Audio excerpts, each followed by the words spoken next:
China, Pakistan, Bangladesh లాంటి తోడేళ్ల గుంపు యొక్క కన్ను ఎప్పుడు చూసినా చికెన్ నెక్ అంటే సిలిగురి కారిడార్ పైనే ఉంటుండే. సో ఇది భారతదేశానికి అత్యంత కీలకమైనటువంటి ప్రదేశం.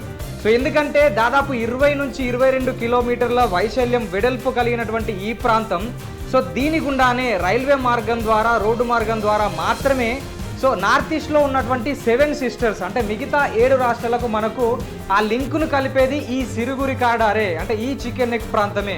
సో ఒకవేళ చైనా కానీ, బంగ్లాదేశ్ కానీ, పాకిస్తాన్ హెల్ప్ తీసుకొని సో దీన్ని కట్ చేస్తే ఏంది పరిస్థితి అని చాలా వరకు దీని గురించి చర్చలు నడుస్తూ ఉంటుండే.